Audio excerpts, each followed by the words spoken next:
এটা আমি যতই হাইড করার চেষ্টা করি কখনো হাইড থাকবে না, আমি 4টা বিয়ে করবো। তো তাকে এরকম করে বলছি যে আপনি 4টা বিয়ে করবেন না, 4টা বিয়ে করলে তো একটা চাকর লাগবে, চাকর হিসেবে আমার রাইখা দিয়েন।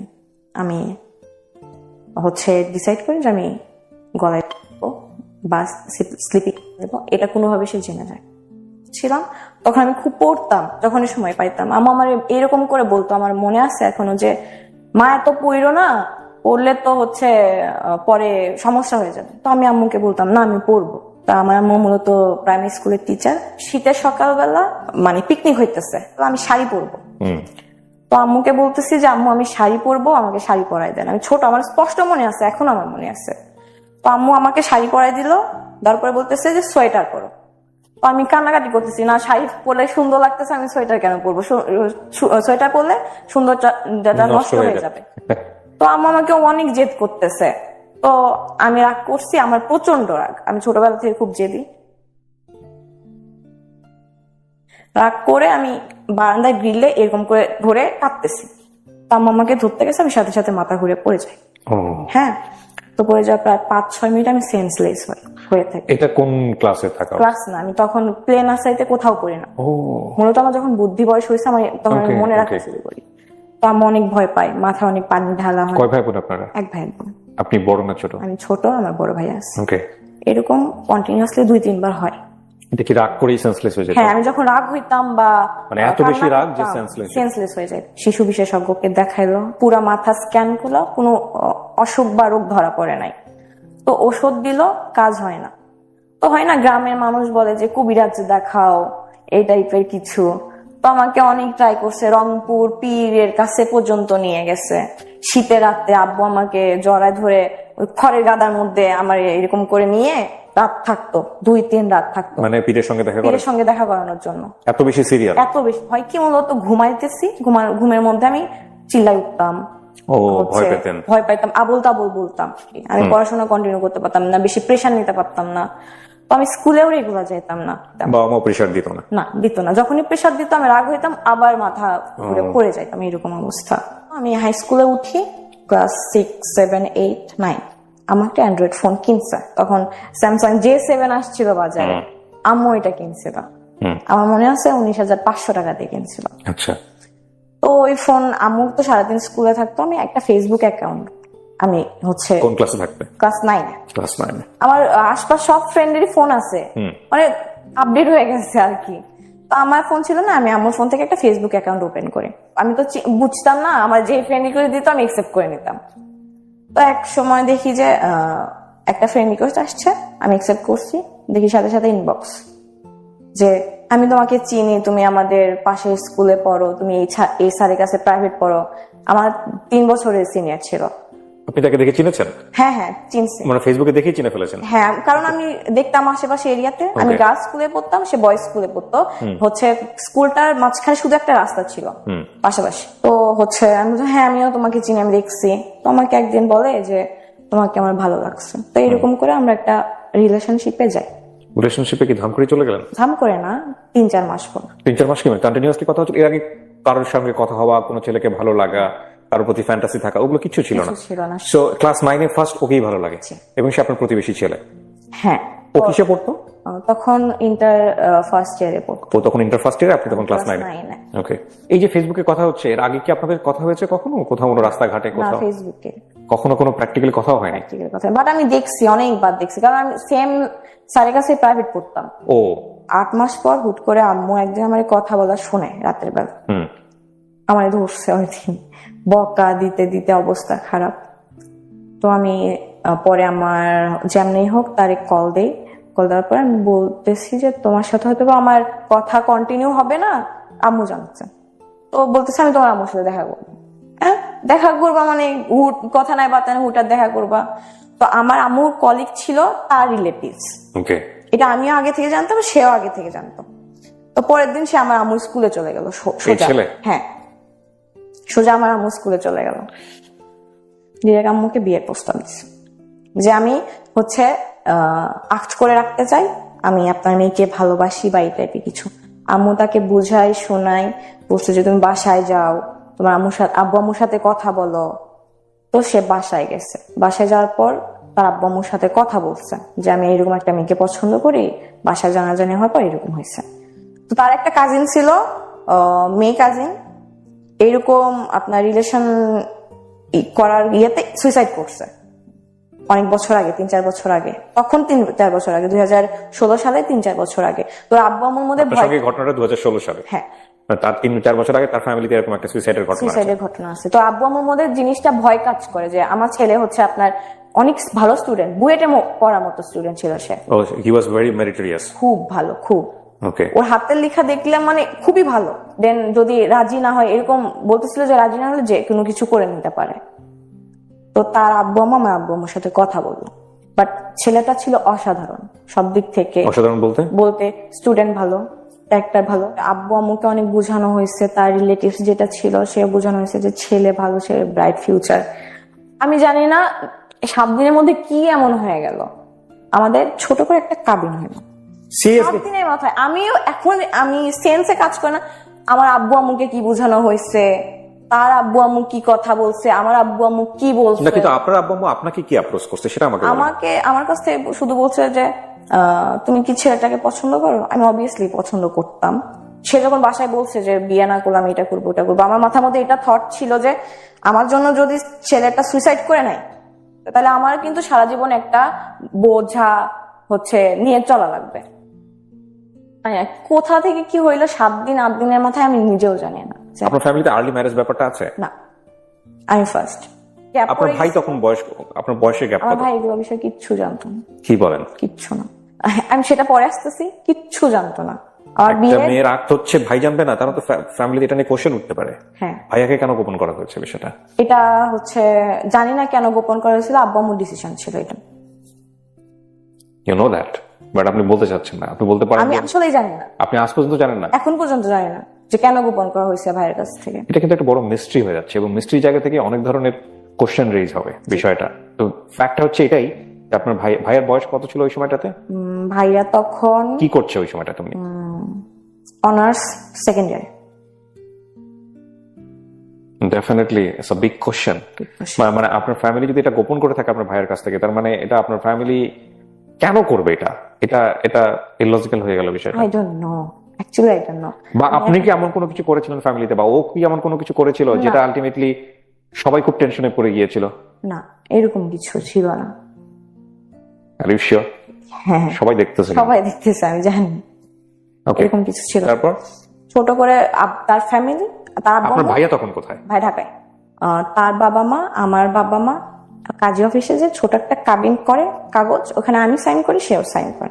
এই কি আপনার ছেলের সাথে প্রথম দেখা ফিজিক্যালি, নাকি তার আগে দেখা হয়েছে? তার আগে দেখা হয়েছে, বেশ কয়েকবার দেখা হয়েছে। আমি একটা কোচিং সেন্টারে কোচিং করতাম, কোচিং এ যখন ব্রেক দিত তখন কোচিং সেন্টারের পিছনে দেখা করতাম, ওখানে আসতো, গল্প করতাম 2-1 মিনিট বা 5 মিনিট বা 7 মিনিটের জন্য কথা বলতাম, তারপর আবার কোচিং ব্যাক করতাম। আপনাদের মধ্যে কি এমন কোনো পরিস্থিতি তৈরি হয়েছিল যেটা যে আসলে বিয়েটা বা করাটা আসলে খুব জরুরি ছিল?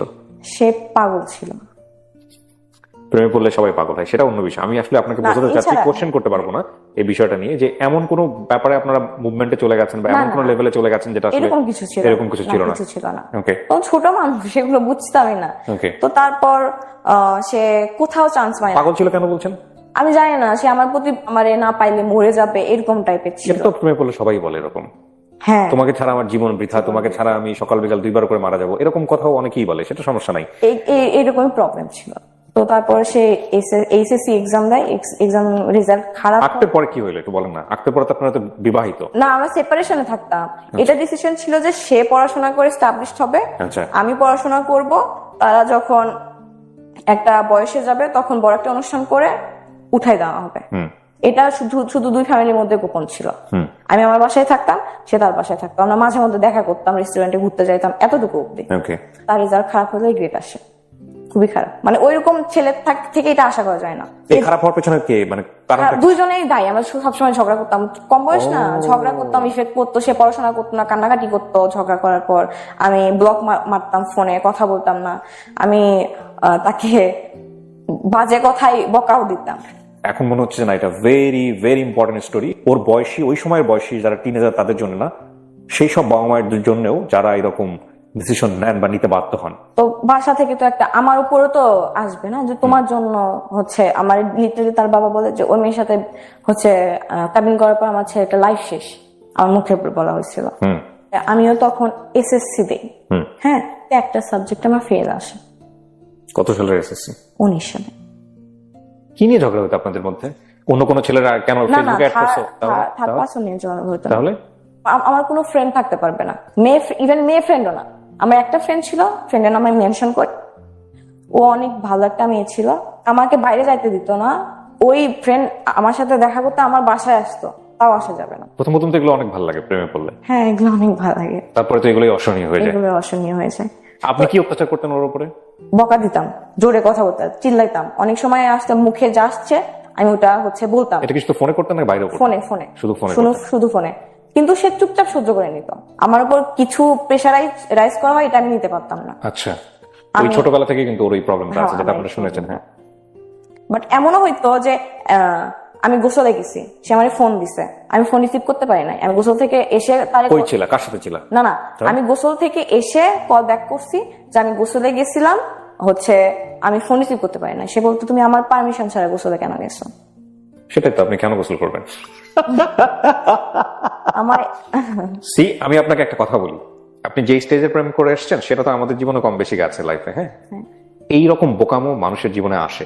এটা আমরা এই স্টেজে এসে বলি বোকামো, কিন্তু ওই স্টেজে মনে হয় অসাধারণ জিনিস। কিন্তু আমাকে একটু বলেন যে এই লিবার্টিটা সে কেন দিতে চাইতো না আপনাকে? সন্দেহ করতো? হ্যাঁ, সন্দেহ করতো। এটা একটা বিশাল সমস্যা, যে কোনো সন্দেহ জিনিসটা অনেক খারাপ। আপনি সন্দেহ করতেন না ওকে?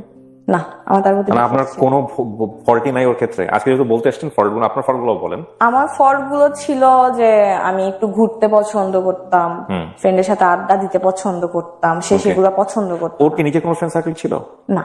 হ্যাঁ, ও মনে করে আমি যেরকম আমার সামনে মানুষটা ওইরকমই হবে। হ্যাঁ, অনেক অসম্ভব মেরিটোরিয়াস মানুষদের কিছু কিছু প্রবলেম থাকে। ও হয়তো লোনলি থাকতো এই সময়টাতে, হয়তো আপনাকে মিস করতেছে, আপনাকে চাচ্ছে, হয়তো আপনি ফ্রেন্ডের সাথে ওই সময়টা টাইম পাস করতেছেন। স্লিপিং পিল খাইছে 10টা।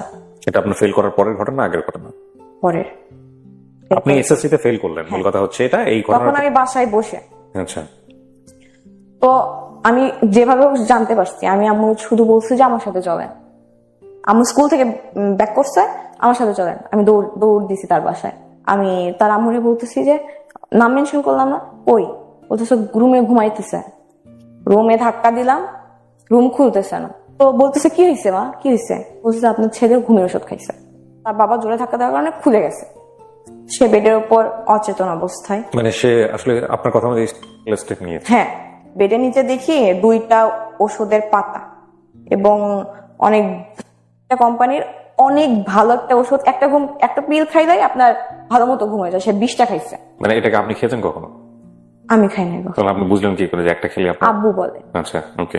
হসপিটালে বলা হলে ছোট একটা ওয়াশ করা হবে, তো তার বাবা ওয়াশ করতে দিবে না। তো বলতেছে যেমনি হোক ওয়াশ করা ছাড়া কি করা যায় করেন। সারা রাত ছিলাম সেখানে। তারপর এটা ফ্যামিলির পর্যায়ে চলে আসে। ডেফিনেটলি, হ্যাঁ, আসাই উচিত। ফ্যামিলির পর্যায়ে চলে আসার পর ওর আম্মু হাউস ওয়াইফ ছিল। এটা চাইতো যে মাঝে মধ্যে আমার আম্মু তাদের বাসায় যাবে, গল্প করবে, সারাদিন থাকবে, আত্মীয়তা। বাট আমার ফ্যামিলি, আমার আম্মু সারাদিন জব করে আসে, এমনি তার উপর অসুস্থ। কিন্তু এই ব্যাপারটা তো খুবই ন্যাচারাল না? এটা কিন্তু চাওয়াটা খুব ন্যাচারাল। হ্যাঁ, আপনি চাইতেন ওনার কাছে? আপনার তো হাজবেন্ড। না, আমি চাইতাম। আমাদের এটা ছিল না, কন্ডিশনে ছিল না। ডেফিনেটলি এটা তো মানাটা একটা হাজবেন্ডের জায়গা থেকে। একে তো হচ্ছে সে লোনলি একটা পার্সন, তার লাইফটা অন্যরকম। আমি আপনাকে দোষ দিচ্ছি না এখানে, কিন্তু আমি পুরো সিচুয়েশনটাকে ব্যাখ্যা করার চেষ্টা করছি। 8 মাসের টিনেজ বয়সের সম্পর্ক আপনার, এক অর্থ ওরও টিনেজ বয়সের সম্পর্ক, এবং বিয়ে করার পর একটা ছেলে তার ওয়াইফ হিসেবে অটোমেটিক্যালি রাইট চলে আসে। এটা কন্ডিশন, যদিও এত কন্ডিশন, এইসব কন্ডিশন দিয়ে বিয়ে হয় না, প্রথম কথা হচ্ছে এটা। তারপরেও করলেন, এবং সেটা নিশ্চয়ই চাইতো আপনাকে যে তুমি আমার সঙ্গে একটা পার্সোনাল টাইম পাস করো। যখন ফ্যামিলি পর্যায়ে যায়, মাঝে মধ্যে যখন সে থেকে তখন আমি তার বাসায় যে 2-1 দিন থাকবো, সে আমার বাসায় এসে 2-1 দিন থাকবে। এরকম হয়েছে 2-3 দিন গেছি। যাওয়ার পর আমাদের ঝগড়াটা জোরালো ভাবে লাগছে। এবার একটা ছেলেকে নিয়ে লাগছে। আপনাকে নিয়ে? হ্যাঁ, পাশের গ্রামে একটা ছেলে ছিল। ওই ছেলে আমার নামে অনেক কথা বলতো যে হ্যাঁ, এই মেয়ের সাথে আমি প্রেম করি, বিয়ে করার পরও প্রেম আমার সাথে কথা বলে। যখন তারে বলা হয় প্রমাণ দেখা, সে প্রমাণ দেখায় না। তো ও হচ্ছে ওর ফ্রেন্ডের মাধ্যমে শুনছে যে তোর বউ হচ্ছে এই ছেলের সাথে কথা বলে, এই ছেলে এগুলা বলে বেড়ায়, তো ওইটা নিয়ে লাগছে। তার এগুলা প্যারা জিনিসটা আমি নিতে পারতাম না। আস্তে আস্তে ওর এগুলো ব্যবহারে তার উপর থেকে আমার মন উঠে গেছিল। তারা প্রস্তাব দেয় আমার আব্বু আম্মুকে যে সে অলরেডি অনার্স সেকেন্ড ইয়ারে পড়ে, আমি তখন এসএসসি আবার দিব। প্রস্তাব করে আমার আব্বু আম্মুকে যে এগুলা ঝগড়া ততক্ষণ অব্দি না থামবে ততক্ষণ অব্দি তারা এক জায়গায় হবে। মানে বিষয়টা হচ্ছে ওদেরকে দুজনকে একসাথে রাখো, ঝগড়া শেষ হয়ে যাবে। ছোট একটা অনুষ্ঠান করে তাদেরকে উঠাই নেওয়া হোক, কিন্তু কন্ডিশন হইতেছে একটা, আমরা আমাদের ছেলের বউকে হচ্ছে পড়াশোনা করাবো না। এটা ওনারাই বলেছে। হ্যাঁ, আমাদের ছেলে বউকে দিয়ে আমরা তো জব করাবো না যে তার পড়াশোনা করা লাগবে, ছেলে মেয়েকে এবিসিডি পড়াতে পারবে এনাফ। তো এটা আমার গায়ে আমার আব্বু আম্মুর গায়ে অনেক লাগে, দুজনেই টিচার, কেন পড়াশোনা করাবে না। তারপরে হইতেছিল না তার সাথে আমার মনোমালিন্য সবসময় লেগেই থাকতো। 6 মাস কন্টিনিউ তার সাথে আমার কোনো কন্টাক্ট ছিল না। ডিসিশন নেওয়া হইলো যে আমাদের সেপারেশন হবে, ফ্যামিলিগতভাবে মিউচুয়াল ডিসিশন, বাট সে চাইতো না। তারপরে আমাদের সেপারেশন হয়। সেপারেশন বলতে কি আপনাদের ডিভোর্স হয়?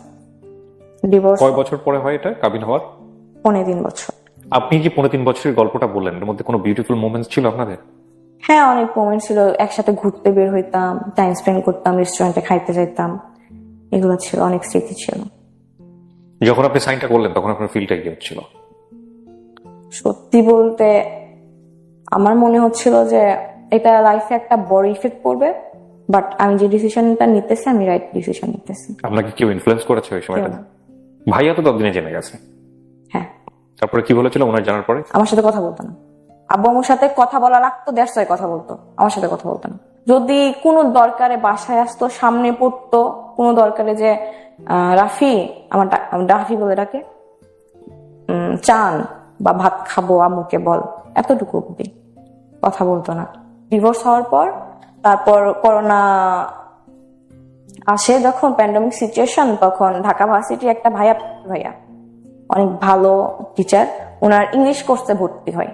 হওয়ার পরে ওই ইংলিশ কোর্সে অন্য একটা ছেলে পড়তো, তো আমরা অ্যাড হওয়ার পর আমাদের কথা হইতো পড়াশোনার বিষয়ে।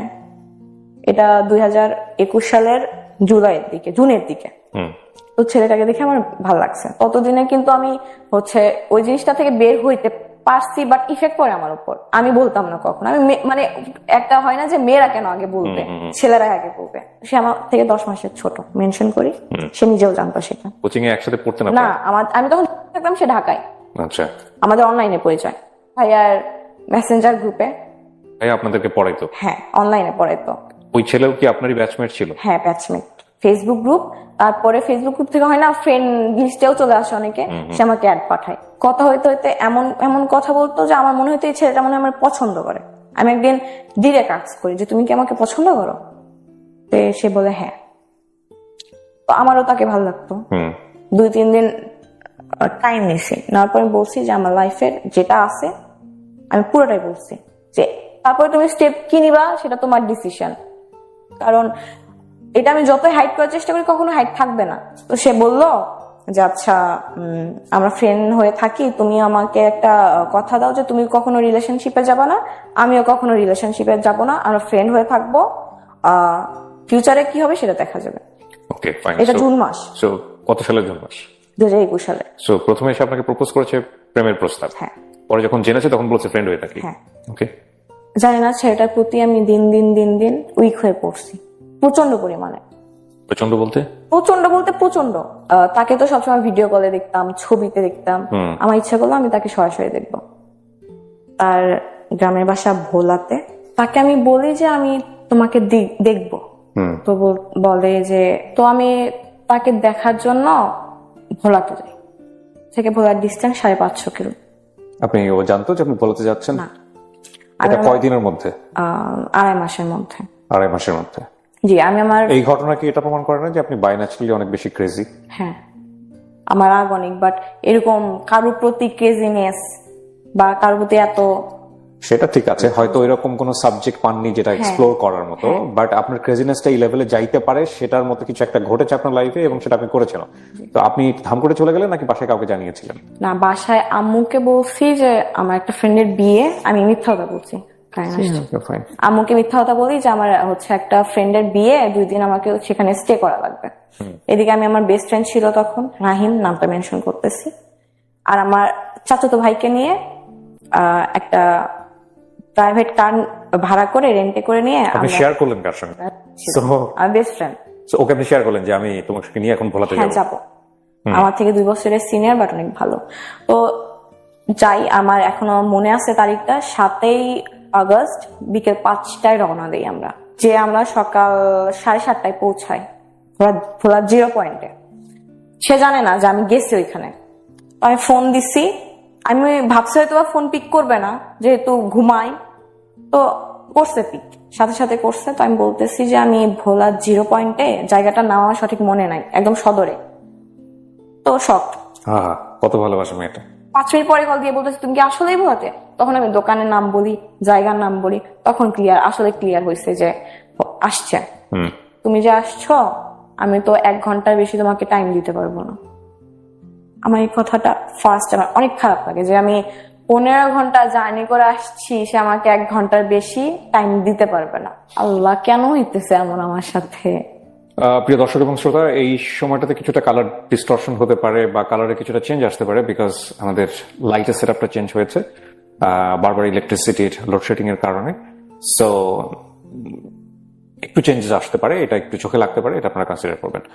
কিন্তু আপনার প্ল্যান কি ছিল? ওর সঙ্গে থেকে যাবো ওখানে? না, আমার প্ল্যান ছিল আমি দেখা করবো, অ্যাটলিস্ট 4-5 ঘন্টা ঘুরবো বা টাইম স্পেন্ড। বাট টাইমের কথাটা ওই সময়টা বলাটাও উচিত না, কারণ 10-15 ঘন্টা জার্নি করে গেছে। তারপরে গাড়িতে বসলাম, গল্প করলাম।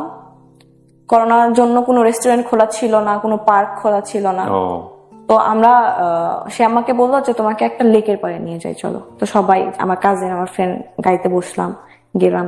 আর ভোলা না একটু পরপর মসজিদ, অনেক সুন্দর সুন্দর মসজিদ। আমার এই জিনিসটা অনেক ভালো লাগছে, এত সুন্দর সুন্দর মসজিদ। আমি এটা বলছি যে আপনাদের হচ্ছে ভোলাতে অনেক সুন্দর সুন্দর মসজিদ, ঢাকার থেকে অনেক। আপনি বলতেন? হ্যাঁ, এটা চলে আসছে আমার রেসপেক্টের জায়গা থেকে। ড্রাইভার আঙ্কেল যে, সে বলতেছে যে 5টার ফেরিটা যদি আমরা মিস করি, আমাদের কালকে সকাল অব্দি ওয়েট করা লাগবে। তো বলতেছে আমি তোমার সাথে ফেরি ঘাট অব্দি যাবো, অনেক ছবি উঠাই, ভিডিও করি। এখনকার করে না টিকটক, করছি কয়েকটা ভিডিও। টিকটক করতেন আপনি? এখনো করেন? না, তার জন্য ছেড়ে দিছি। এই ছেলেটার জন্য? হ্যাঁ, পছন্দ করতো না। তো তারপরে সে আমার সাথে থাকতে পারতেছে না, অনেক। আমি বললাম যে আপনি এখান থেকে বাসায় যান। হ্যাঁ, তো সে কোন এক ফ্রেন্ডকে ফোন করলো যে তুই আমার বাসায় একটু ম্যানেজ করিস, যদি ফোন দেয় আম্মু বলিস যে আমি তোর সাথে আছি। তো সে আমাকে বললো যে আমি তোমার সাথে বরিশাল পর্যন্ত যাব, মানে নদীটা পার হইলে বরিশাল জেলা। তো আমি খুশি হইলাম যে হ্যাঁ, অ্যাটলিস্ট যেটা বলছে যে 1 ঘন্টা থাকবে, তার থেকে বেশি সময় সে তো কোম্পানি দিচ্ছে। হ্যাঁ, তার জন্য আমি গিফট নিয়ে গেছি, 2-3টা টি-শার্ট, একটা ঘড়ি। ওই ঘড়িটা আমি অনেক কষ্ট করে আমি ওই ঘড়িটা ম্যানেজ করছি। সে চকলেট খাইতে পছন্দ করতো, এগুলো নিয়ে গেছি। বলতেছে এগুলো আমি কিভাবে নিয়ে যাবো, আমি তো এগুলো নিয়ে বাসায় ঢুকতে পারবো না। আমি অনেক কোশ্চেন জিজ্ঞেস, বলতে তো সমস্যা হবে। হ্যাঁ, সুন্দরভাবে বিদায় দিল আমাকে। আমি অনেক মজা নিয়ে আসছি যে তার সাথে অন্তত দেখা হয়েছে আমার। আমি ভোলা থেকে যাওয়ার 8 দিনের মাথায় সে ঢাকায় আসে কলেজে অ্যাসাইনমেন্ট জমা দেওয়ার জন্য। ঢাকাতে পড়তো সে? হ্যাঁ, আমি ভাবলাম আমি আবার যাবো তার সাথে দেখা করতে ঢাকাতে। হ্যাঁ, কি মানে আমি জানি না তখন কি বলছি, যে কোনো একটা বলে ম্যানেজ করছে আম্মুকে। আর আমারকে আম্মু কখনো না বলে না, আমার বিকজ অফ ইনসিডেন্টের কারণে। ইনসিডেন্টের কারণে, প্লাস আমি অসুস্থ, যদি আমাকে একটা জিনিস নিয়ে না করে আমি রেগে যাই, যদি আবার মাথা ঘুরে পড়ে যায়, আবার অসুখটা আবার ব্যাক করে, এটা ভয়ে আব্বুকে বলা হয়েছে যে পিকনিকে যাচ্ছি। তো আমি আমার ওই ফ্রেন্ড আবার ওই কাজিনকে নিয়ে আমি ঢাকায় আসি। ঢাকায় এসে তাকে কল দেওয়া হয়। কল দেওয়া হওয়ার পর 10 নাম্বার, মিরপুর 10-এ কল দেওয়া হয়েছে যে 10 নাম্বারে আসছে, আসো। সেও জানে না যে আমি আসছি। আমি আমার ফ্রেন্ডকে দিয়ে কল দেওয়া হয়েছি যে তুমি বলো তুমি আসছো ঢাকায় কাজে, তুমি ওর সাথে দেখা করবা। তো সে আসে, একসাথে খাওয়া দাওয়া করলাম, বসলাম, খাওয়া দাওয়া করলাম। সন্ধ্যার পরে সে হোটেলে আসলো যে চলো তোমাদের হোটেল অব্দি পৌঁছাই দেই, তারপরে ওখানে কিছুক্ষণ গল্প করে আমি চলে আসবো। সে হোটেল অব্দি আসলো, আসার পরে সবাই মিলে গল্প করলাম, 8 ঘন্টা মতো গল্প করে তার বাসা থেকে ফোন আসলো, সে চলে গেল। তো আমি রাতে তাকে কল দিলাম যে কালকে সকাল থেকে বিকাল অব্দি আমাকে টাইম দেওয়া লাগবে আপনার। সে কোনোভাবেই রাজি না, সে অজুহাত দিচ্ছে যে সে কি তখন ঢাকাতে? হ্যাঁ, ঢাকাতে। ফ্যামিলি তো ভোলাতে, সে ঢাকাতে কি করে? না, সে তার ফুল ফ্যামিলি ঢাকাতে সেটেল। তাহলে ওই সময়টাতে সে ভোলাতে ছিল করোনার জন্য। তো সে অজুহাত দেয় যে খালামণি বাসায় যাওয়া লাগবে, আম্মু বের হইতে দেবে না। আসলে এগুলো কিছু না, আমি তো বুঝি। আমি বাসায় ম্যানেজ করে ঢাকা অব্দি আসতে পারছি, তুমি আমার জন্য সকাল থেকে বিকেল অব্দি টাইম বের করতে পারবা না, তাও ঢাকাতে। মানে কেউ আপনাকে পছন্দ করতো না? পছন্দ করতো, বাট আমি জানি না কেন চাচ্ছিল না। এই তো আমার ইনসিডেন্ট আছে, এই জন্য আমার থেকে একটু দূরে দূরে থাকতো। ও ফাইন, ইনভলভটাও ওভাবে চাচ্ছিল না। ঠিক আছে, ধরি মাছ না ছুঁই পানি, এটাই। হ্যাঁ হ্যাঁ এক্স্যাক্টলি। সে প্রচন্ড চালাক। সে বলতেছে বিকালে বের হবো, বিকালে 1-1.5 ঘন্টা তোমার সাথে লাভ রোডের দিকে যাব, ওখানে কোথাও বসে গল্প করে। লাভ রোড কোথায় এটা? মিরপুর 2-এ। আমি বললাম না, সকালবেলা আমি সকাল থেকে বিকাল অব্দি আপনার সাথে থাকবো, কারণ আমি আসছি আপনার সাথে টাইম স্পেন্ড করার জন্য, আপনি আমাকে 2-3 ঘন্টা কেন দিবেন।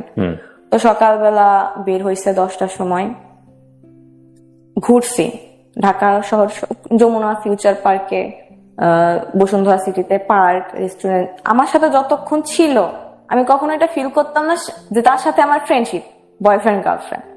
আপনি এটা ফিল করতেন? আমি ফিল করতাম, সেও ফিল করতো। কিন্তু আপনাদের মধ্যে কোনো ওয়ার্ড দেওয়া হয়েছিল যে না, সে কমিটেড ছিল না আমার সাথে কোনোভাবে। সে তো ক্লিয়ার করেছিল বিষয়টা। ক্লিয়ার করেছিল, সেই জায়গাতে সে ট্রান্সপারেন্ট ছিল ডেফিনেটলি। ওই তো ধরি মাছ না ছুঁই পানি। আর আপনি না, কিন্তু আপনার উইকনেস তো আপনি তাকে বুঝিয়ে দিয়েছেন, এখানে আপনি দোষ দিবেন কিভাবে? আপনি যখন তাকে আপনার উইকনেসটা বুঝিয়ে দিচ্ছেন, সে কি ডেফিনেটলি আপনাকে বাধা দিয়েছিল যে না ঠিক আছে তুমি তোমার সীমানাটা মেইনটেইন করো, এর চেয়ে বেশি আগে না?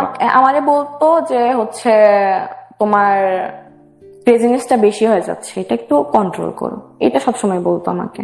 সে সব দিকে মেইনটেইন করে চলতো, বললাম না যে আপনাকে ছাড়তেও চাইতো না, আবার ধরতেও চাইতো না, বিয়েও করার তো ব্যাপার স্যাপার আসতোই না, বাট আপনি তার প্রতি উইক ছিলেন, সেটা আপনি মোটামুটি সবভাবে বুঝিয়ে দিয়েছেন। হ্যাঁ সবভাবে।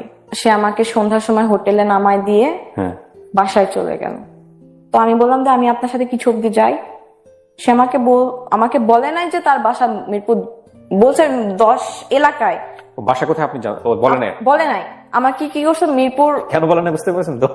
হ্যাঁ, তো সে হচ্ছে আমাকে মিরপুর 2-এ শপিং সেন্টার আছে, ওই অব্দি হেঁটে নিয়ে গেল। হেঁটে নিয়ে বলতেছে আমার বাসায় এদিকে, তুমি হচ্ছে কিছু কেনাকাটা থাকলে শপিং এ করো, আমি বাসায় যাই। রাতে 10টার বাস করব, ব্যাক করলাম। যখন গাড়িতে উঠি আমাকে বলে যে তোমাকে আমি বিয়ে করতে পারবো না, এটা ক্লিয়ার থাকো, তোমার সাথে আমার কিছু পসিবল না। বিয়ে কথাবার্তা হচ্ছিল আপনাদের মধ্যে? আপনি কি অফার করেছিলেন বা এরকম কোনো কিছু? না, সে নিজের থেকে বলে যে তোমার সাথে আমার কোনো ফিউচার নাই, because of you have a incident. এটা সে আপনি যখন গাড়িতে ওঠেন তখন বলে? হ্যাঁ। সে আকবরাই কেন বলতেছিল এই কথাগুলো? আমি জানি না। আপনি কি তার কাছ থেকে চাচ্ছিলেন বিষয়গুলো? না, আমি কিছু না, এগুলো বিষয়ে কোনো কথা হয় নাই। যে অথবা আপনার অ্যাটিটিউড দেখে সে শঙ্কার মধ্যে ছিল? হ্যাঁ, শঙ্কার মধ্যে ছিল যে ভবিষ্যতে প্রবলেম হইতে পারে আমার জন্য, যে কারণে সে বারবার আপনাকে ক্লিয়ার করতেছিল। তো ওই দিন আমি এসি গাড়ি তো প্রচন্ড কান্না করতেছিলাম, ফুপাই কান্না করতেছিলাম। গাড়ির ম্যানেজার আসছে, এসে বলতেছে, আমার ফ্রেন্ড আমার পাশে বসেছিল, যে স্যার কিছু হয়েছে, প্রবলেম? তো আমার মুখ চেপে ধরছে, আমি কান্না করতেছিলাম কন্টিনিউয়াসলি। বলতেছে না, একটু ফ্যামিলি প্রবলেম, ওর মিথ্যা কথা বলছে, ওর আম্মু একটু অসুস্থ। আমি সারা রাস্তা কান্না করছি, 5 ঘন্টা 6 ঘন্টা ছিলাম, কান্না করছি। সকালবেলা আমি বাসায় গেছি, যে আমার নিজের চেহারা আয়না দেখে আমি নিজে ভয় পাইছি, চোখ এইরকম আলুর মতো হয়ে গেছিল। তারপর 2 দিন আমাকে সে ব্লক লিস্টে রাখে, ফেসবুকে ব্লক করে দেয়। কেন ব্লক করে দেয়? আপনি কি করতেছিলেন? ওগুলা বলে সে আমার সাথে রাগারাগি করে। ঠিক আছে, বিয়ে করতে পারবেন না, আমি আছি আপনার জন্য। বলতেছে তুমি থাকবা কেন, তুমি তোমার লাইফ গুছাবা। সে না থাকুক আমার লাইফে, বাট আমি কি করব সেটাতে হস্তক্ষেপ করতেছে। তো এগুলা নিয়ে সে রেগে গেছে, রেগে যাওয়ার পরে তো আমাকে ব্লক করছে, ফোন নাম্বার। বেসিক্যালি ছেলেটা ভয় পেয়ে গেছে। হ্যাঁ, ফোন নাম্বার, ওর প্রেজেন্স দেখে ভয় পেয়ে গেছে। ও চলে আসতেছে ভোলাতে, আবার চলে আসতেছে ঢাকাতে, ফ্রেন্ডদের নিয়ে হোটেলে থেকে ওর সাথে মিট করতেছে। সো এক্সট্রিম ক্রেজিনেস, মানে ওর জন্য ইন্টারমিডিয়েটে পড়া, সেকেন্ড ইয়ারে পড়া একটা ছেলে। হ্যাঁ। তো তারপর সে আমাকে 2 দিন ব্লক করে, 2 দিন পর ব্লক খুলে। তখন আগস্ট 12-13 তারিখের দিকে। কত সাল? 2021। ভালোই চলতেছিল, কথাবার্তা হচ্ছিল, সুন্দর কথাবার্তা হচ্ছিল। একটা রিলেশনশিপ যেভাবে বিল্ড হয় সব ঠিক আছে। আমাদের কথাবার্তা বুঝে কেউ বুঝবে না যে আমরা ফ্রেন্ড, জাস্ট ফ্রেন্ড, এটা কেউ বুঝবেন। আমরা রিলেশনশিপের মতো কন্টিনিউ করতেছিলাম, বাট একটা ছিল না। তো আমার স্পষ্ট মনে আছে যে 12ই সেপ্টেম্বর আমাদের স্কুল কলেজ সব খুলে দেয় করোনার পর। সে আমাকে ওই দিন রাতে 1:30টার সময় বলতেছে, তুমি কি আমার সাথে রিলেশনশিপে যাইতে চাও? আমি অবভিয়াসলি চাই। তো বলতো আচ্ছা, আজকে থেকে আমরা রিলেশনশিপে। ওকে, সে সেটা বলে? হ্যাঁ। ওকে, কেন বলে হুট করে এরকম কথা? আমি নিজেও জানি না। আর তখন যখন যেটা মনে হয় সেটাই করে। আমি তো না বলতে পারি না, আমি সাই দেই। আমি জিজ্ঞেস করি না হুট করে আপনার কেন মনে হইলো রিলেশনশিপ আসতে যাচ্ছে। হ্যাঁ, যেটা পাও ওইটা নিয়ে হ্যাপি থাকবো। সেপ্টেম্বর, অক্টোবর, নভেম্বর, ডিসেম্বরে ঝগড়া হইতো ছোট ছোট বিষয় নিয়ে। আমি একদিন আম্মুর সাথে কথা বলতেছিলাম রাত 1:30টার সময়, আমি পড়তেছিলাম তখন, কারণ তার সাথে আমার তো সম্পর্ক ভালোই যাচ্ছে, সবকিছু ঠিক যাচ্ছে, আমি পড়াশোনায় ফোকাস করতেছিলাম, যেহেতু ডিসেম্বর এক্সাম, এইচএসসি এক্সাম। তো আমি লাইট জ্বালায় পড়তেছিলাম, আম্মু আসছে যে কি করতেছি দেখতে। তো রাত 1:30টার সময় আমার কাছে একটা আননোন নাম্বার থেকে কল আসে। তো কলটা রিসিভ করি, আম্মু বলতেছে যে কল রিসিভ করিস না, এত রাতে কে কল দিচ্ছে। বাট আমার মনে হয়েছে যদি কেউ বিপদে পড়ে বা কোনো ইমার্জেন্সি হয়, তো আমি কলটা পিক করলাম। একটা মেয়ের কণ্ঠ বলতেছে, আপনি রাফিয়া না? হ্যাঁ। আপনি কল দেন কেন? আমি দেখি কলেজে থাকি, আপনি কল দেন, হচ্ছে ও কল কেটে দেয়, তারপর আপনি ওকে ডিস্টার্ব করেন, সমস্যা কি আপনার? আমি শকড। তেমন আপনি কে? সময়। হ্যাঁ, আমি বলতেছে আপনি কে? বলতেছে ওর সাথে 3 মাস যাবত আমার রিলেশন। আমি তো যা শকড। বলতে রিলেশন মানে? ও তো আমার সাথে রিলেশনে আছে। বলতেছে হ্যাঁ আমি জানি ও তোমার সাথে রিলেশনে আছে, এটা জানি। তুমি এরপর থেকে নেক্সট টাইম থেকে তুমি ওর কল দিবা না, টেক্সট করবা না, যদি দেখি ফার্দার তোমার খবর আছে। আমি বলছি আমি 100 বার দেবো, কি করবো তুমি করো। সে কেটে দিয়েছে ওই পাশ থেকে ফোন। তারপর আমি কন্টিনিউসলি তাকে কল দিয়ে যাই। মানে আপনার তখন বয়ফ্রেন্ড? হ্যাঁ। সে কলটা পিক করে না, আর মাথা ঘুরতেছে, লিটারেলি মনে হইতেছে যে দুনিয়াটা ঘুরতেছে আমার। এরকম এক্সপেক্ট করি নাই কখনো। তো ফোন ধরার পর আমি বললাম যে এরকম একটা এই নাম্বার থেকে কল দিছিল লাস্টে, এত আপনি কি চিনেন? বলতেছে হ্যাঁ চিনে। বলতেছে কে হয় আপনার? বলতেছে আমি তোমাকে বলি নাই, ওর সাথে আমার লাস্ট 3 মাস যাবত সম্পর্ক, আমি তোমাকে বলি নাই, আজকে মনে হয় ও বুঝতে পারছি, এই জন্য তোমাকে কল করছে। তো আমি তোমার সাথে সম্পর্ক কন্টিনিউ করতে পারবো না, ইভেন তোমার সাথে কন্ট্যাক্ট কন্টিনিউ করতে পারবো না। হুট করে সব কিছুই ঠিক যাচ্ছে। তো আমি রাত 3টার সময় আমার বেস্ট ফ্রেন্ডকে কল দিই, আমি কালকে ঢাকা যাব। তো বলে কেন, কি হয়েছে? সব খুলে বললাম। ওরা কখনো বোঝায় না আপনাকে যে থাম একটু রাখ, এটা কন্ট্রোল কর? হ্যাঁ, কিন্তু ওরা বুঝে যে আপনাকে বলে লাভ নাই, এসব না বলে লাভ নাই, আমি যেটা বলবো সেটাই। আমরা জ্যামে আটকে গেছিলাম, তো রাত 12টার সময় আমরা ঢাকাতে পৌঁছাই। তো আমি একটা আপুর বাসায় ছিলাম। দেন সকালবেলা 10টার সময় আমরা বের হয়েছি, আমি কল দিছি যে আমি ঢাকায় আছি, আপনি কোথায় আছেন হচ্ছে বলেন, আমি আপনার সাথে দেখা করবো।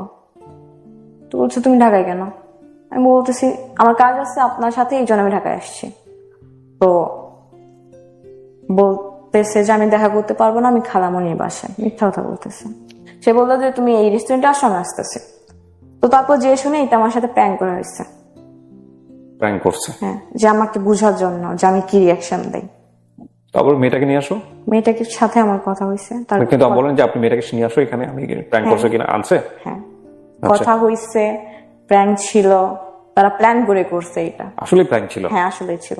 ওকে। আমার তখন প্রচন্ড রাগ উঠছে। ওঠার পরে বলতেছে, শান্ত করলো, অনেক কিছু বুঝাই।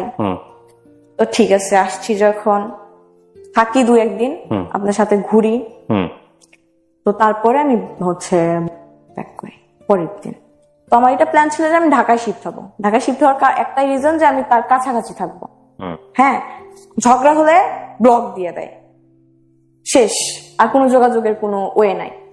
তো তার বার্থডে ছিল, এটা কাহিনী। আমি গেছি ঢাকায় আপনার 5 অক্টোবর থেকে 9 অক্টোবর অব্দি ছিলাম। তার বার্থডে ছিল 16 অক্টোবর। আমি খুব অসুস্থ হয়ে পড়ি 12 অক্টোবর। আমাকে স্যালাইন পুশ করা হয়। আমার প্ল্যান ছিল আমি 16 অক্টোবর তাকে সারপ্রাইজ দেবো ঢাকায়, কিন্তু সামহাও আমি একটু সুস্থ হই। সুস্থ হওয়ার পর আমি আমার ওই ফ্রেন্ডকে নিয়ে আবার ঢাকায় যাই 15 তারিখে রাতের বেলা। তো তাকে সারপ্রাইজ দেই, সে খুশি হয়েছে। ওই রাতে আবার আমরা ব্যাক করি। তারপর সে আমার কথা শোনাইতেছে যে আমি যদি আমার একটা মেয়ে ফ্রেন্ডকে নিয়ে যাই তোমার সাথে দেখা করতে, সারা রাত ছিলাম সেই মেয়ের সাথে গাড়ির মধ্যে, তোমার কেমন ফিল হবে? তো আমি আমার ভুলটা বুঝতে পারছি যে যেটা কন্টিনিউ হইতেছে এটা ঠিক হইতেছে না, বা আমি বেশি পাগলামো করতেছি। তার মানে আপনি যদি একটা মানুষকে 20 কেজি ভালোবাসেন, সে মানুষ কিন্তু আপনাকে 2 কেজি ভালোবাসবে, এটা নিয়ম। আমি বললাম যে আচ্ছা সরি, আর এটা নেক্সট টাইম রিপিট হবে না। সেটা নিয়ে আমার অনেক কথা শোনাইছে। আমি বারবার সরি বলছি। যত সরি বলি সে আরো তত কথা শোনায়। তো আমি এক পর্যায়ে চুপ হয়ে গেছি, সরি বলা বন্ধ করে দিছি। 15 দিন কন্টিনিউয়াসলি সে আমার সাথে রুড বিহেভ করে গেছে। এই বিষয়টা নিয়ে সে আমার সাথে ব্রেকআপ করে। এটা আপনার অক্টোবরের 25 তারিখে, না 26 তারিখে। আমি 27 তারিখে আবার ঢাকায় আসি। আর বাসা তখন আমি চিনি, তো বাসা নিচে যে আমি কল দিই যে আপনার বাসা নিচে আপনি একটু নামেন। তো নামছে, আমার সাথে আমার আপু ছিল, একটা আপু। তো তাকে বুঝাই যে আপনি সিলি রিজনের জন্য আপনি আমার সাথে ব্রেকআপ করলেন কেন। তো তাকে বুঝাই, অনেকক্ষণ যাবত বুঝানোর পরে ঠিক আছে ঠিক আছে ঠিক আছে করার পর যখন আপনার ইন্টারভিউ করেন, হ্যাঁ বললাম, তখন হচ্ছে অক্টোবর মাস, নভেম্বর ডিসেম্বরে এক্সাম। তো বুঝানোর পরে আমি হচ্ছে আরেকদিন স্টে করি, তারপরের দিন এক্সাম ছিল। তো আমি আরেকদিন স্টে করছি, এক্সাম শেষ করে তার সাথে আমি একটু টাইম স্পেন্ড করে আমি বাসায় ব্যাক করবো। এটা আমি কোনোভাবে আর আব্বু কান থেকে ইয়ে করতে পারি নাই। আব্বু কান অব্দি চলে গেছে, আম্মু তো এতদিন জানতোই, এখন আব্বু কান অব্দি গেছে। তো আমি বাসায় ফেরার পরে এত মারে নাই আমাকে, মা ছাড়া যা করা লাগছে করছে, রুমের মধ্যে আটকায় রাখছে। হ্যাঁ, এটা আমি তার কান অব্দি পৌঁছাই নাই, স্টিল নাও জানে না। এই রেকর্ডিং যদি তার কান অব্দি যায় তাহলে সে জানবে। রুমের মধ্যে আটকায় রাখছে। ডিসেম্বর মানে পরীক্ষা, আমার যেমনি হোক পরীক্ষা দেওয়া লাগবে, বিকজ আমি পড়াশোনা করার জন্যই আমি আগের সম্পর্ক থেকে মুভ অন করছি, ডিভোর্সটা নিছি যে আমার যাওয়া লাগবে, লাইফে কিছু করা লাগবে, পড়াশোনা ছাড়া কোনো মেয়ের গতি নাই, আমি যেটা মনে করি।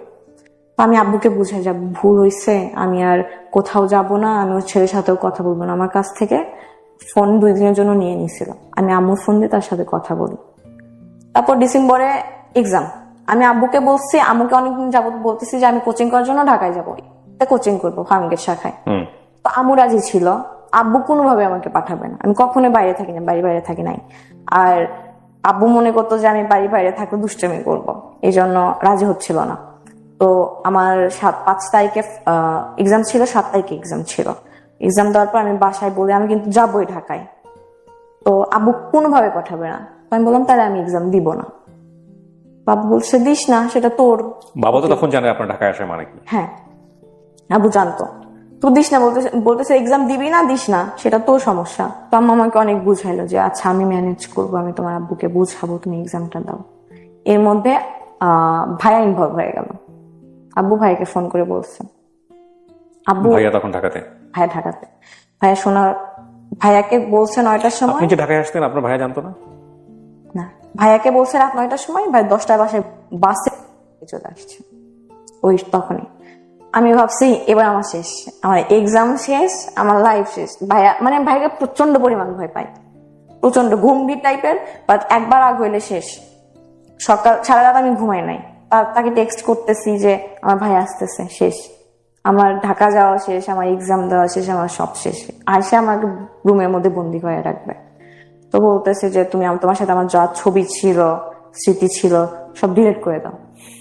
তো আমি জাস্ট এটা মনে করতেছিলাম যে এরকম একটা কিছু আসবে, তো ডিলিট করে দাও। তো আমি তার কথার প্যাচে পড়া সব ফোন থেকে ডিলিট করে দিছি যে ভাইয়া দেখলে প্রবলেম হবে। না, সে কি বোঝাচ্ছিল আপনাকে? ভাইয়া দেখলে প্রবলেম হবে, সেজন্য ডিলিট করো। হ্যাঁ, তো আমি ডিলিট করছি। ভাইয়া এসে আমার ফোন চেক করে নাই, ভাইয়া এসে জাস্ট আমার রুমের দরজাটা লাগাই দিচ্ছে। আম্মু ধাক্কাইতেছে, একটা লাঠি নিচ্ছে মোটামুটি এত বড়।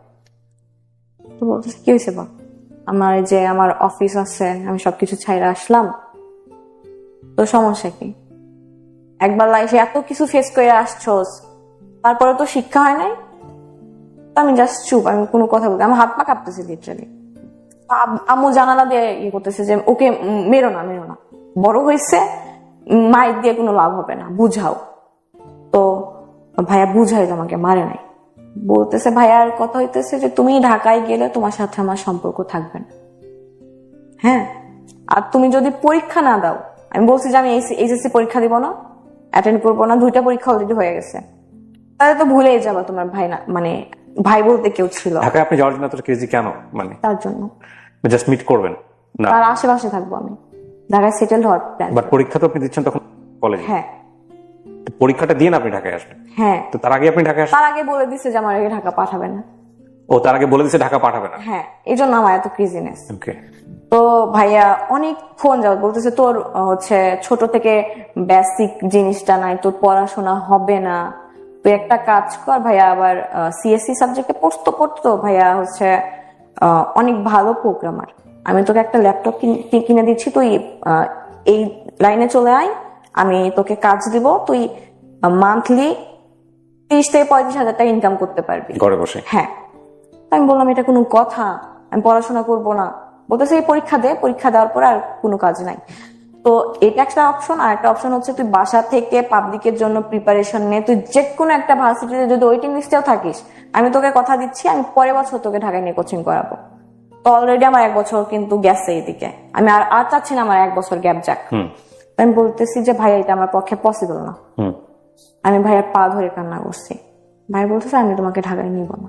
পা ধরে কান্না করছেন যে ছেলেটা কাছাকাছি থাকবে না? হ্যাঁ, আমি ঢাকায় যাবো। কি বলতেছিলেন ভাইয়া যে আমি ওকে অনেক পছন্দ করি? না ওর কথা জানে না ভাইয়া, তখনও জানে না ভাইয়া, এখনো জানে না, স্টিল নাও জানে না। কি বলেন? তো না জানলে ভাইয়া কেন আপনাকে মনে করতেছে যে আমি ঢাকায় গেলে বেয়াদব হয়ে যাব, হচ্ছে দুষ্টামি করব, এগুলোর জন্য ভয় পাইতো ফ্যামিলি থেকে আমাকে নিয়ে। এই জন্য ঢাকায় আসলে হয় না যে অনেক ছেলেরা ড্রাগ অ্যাডিক্টেড হয়ে যায়, ওকে, এগুলা নিয়ে ভয় পাইতো। আপনি কখনো ট্রাই করেছেন? জীবন কখনো না। এত ভয় কেন পাবে যেখানে ভাই ঢাকাতে আছে? ইনসিডেন্ট হয়ে গেছে আমার লাইফে। আপনার ভাই ম্যারিড ছিল ওই সময়? না ভাইয়া, ভাইয়ের সঙ্গে আপনি থাকতে পারতেন। ভাইয়া তো হচ্ছে উত্তরাতে থাকতো, উত্তরা থেকে ফার্মগেট তো অনেক দূর হইতো। বাট আপনি ফার্মগেটেই থাকতে চাচ্ছেন এরকম কথা বলেছেন? হ্যাঁ, কারণ ফার্মগেট আমার হচ্ছে কোচিং, এটা তো ম্যানেজ করা যেত সামহাও। জানি না আমি এত কেন ক্রেজি হলো বিষয়টা নিয়ে, যেহেতু জানে না সে ছেলেটা সম্পর্কে। তারপর ভাইয়া জাস্ট বললো যে আমি তোমাকে ঢাকায় নিব না। আসার সময় বললো আমার একটা বিড়াল ছিল, আমি অনেক শখ করে কিনছিলাম, আমি টাকা জমাই 25,000 টাকা দিয়ে বিড়ালটা কিনছিলাম। ভাইয়া বলে যে 25,000 টাকা দিয়ে আপনি একটা বিড়াল কিনছেন? কত ঘুরে বেড়ায় আশেপাশে? পার্সিয়ান ক্যাট ছিল। ওকে। তো বলতেছে এই বিড়ালটা তুমি সেল দিবা। আমি ওকে 6 মাস নিজের কোলের মধ্যে নিয়ে ঘুমাইছি। তো না হইলে হচ্ছে তোমার ঢাকা যাওয়ার সম্ভাবনা নাই। তো কারণ ছিল, রিজন ছিল বিহাইন্ড দ্য রিজন হইতেছে যে আমি ঢাকায় যাওয়া আসি করছি, এগুলোর জন্য আমার হিউজ পরিমাণ টাকা ধার হয়ে গেছিল। হিউজ অ্যামাউন্টটা বলতেছে না, এটার জন্য ভাই রেগে গেছে, এটার জন্য মূলত রেগে গেছে। ধার করতেন কার কাছ থেকে? আমার ফ্রেন্ড হচ্ছে যে আমার সাথে আসতো, ও দিত। তো ওর কোনো গার্লফ্রেন্ড ছিল না? ও আপনাকে পছন্দ করতো? না এই টাইপের কিছু না, আমাদের মধ্যে অনেক ভালো ফ্রেন্ডশিপ। প্রচন্ড কষ্ট, 6 মাস একটা প্রাণীকে কোলের মধ্যে নিয়ে। তো 1 তারিখে আমার বার্থডে ছিল, তো আমি রাত 12টার সময় ফোন নিয়ে বসেছিলাম যে আমার বয়ফ্রেন্ড আমাকে উইশ করবে। তো 12টা বাজছে জাস্ট, তখনই একটা আননোন নাম্বার থেকে কল আসছে। আমি ভাবছি সে অন্য নাম্বার থেকে কল দিছে। কল পিক করে আমি দেখি যে অন্য একটা ছেলের কণ্ঠ। 10 সেকেন্ড কথা বলছি আমি বলতেছি তুই রাখ, আমার একটা ফ্রেন্ড, তুই রাখ, আমি তোর পরে কল দিচ্ছি। এই 10 সেকেন্ডের মধ্যে আমার ফোন ওয়েটিং এ পাইছে। ও হ্যাঁ, আমার বয়ফ্রেন্ড। তো ওর কথা হচ্ছে, ওর প্ল্যান ছিল যে ও 1 তারিখে যাবে আমার সারপ্রাইজ দেওয়ার জন্য। তো সে আমাকে ফোন দিয়ে র্যান্ডমলি শুভ জন্মদিন, হচ্ছে দিন ভালো কাটাও, এরকম টাইপের উইশ করে রেখে দিল। বুঝলাম না কেন এটা হলো, আমি তো জানি না ওয়েটিং এ পাওয়ার পর এরকম সিচুয়েশন হয়েছে। তো দেখি আমাকে সবখান থেকে ব্লক করলো। 10 সেকেন্ড কেন ওয়েটিং এ পাইছে? আমি আমার গার্লফ্রেন্ডকে আমি ফার্স্টে উইশ করব, অন্য আমি ওয়েটিং এ পাবো কেন? এই তার কনসেপ্টটা ছিল এরকম। আমি তো ওই দিন বের হবো না, সে আমাকে ব্লক করছে, ড্রেসটা তার গিফট করা, আমি ইচ্ছা করে পরে আসছি। তো ঢাকায় যাওয়ার পর হচ্ছে তার সাথে যোগাযোগ করি ফ্রেন্ডের মাধ্যমে। সংসদ ভবন হয় হচ্ছে আপনার ফার্ম গেটের এলাকায়, তো আমি ওখানে দেখা করেন। সে আমার ওখানে আসলো, আসার পরে বলে যে আমি তোমার সাথে কন্টাক্ট কন্টিনিউ রাখতে পারবো না। সে স্কোপ পাইলে আমার সাথে কন্টাক্ট অফ করার ট্রাই করতো। তো ওখানে আমি কান্না করে দিছি, মারাত্মক লেভেলের কান্না। তো আমার কান্না দেখে তার একটু খারাপ লাগছে, বুঝাইলো ঠিক আছে কন্টাক্ট অফ করা লাগবে না, যেমন আছে অমন থাকি। আচ্ছা ঠিক আছে।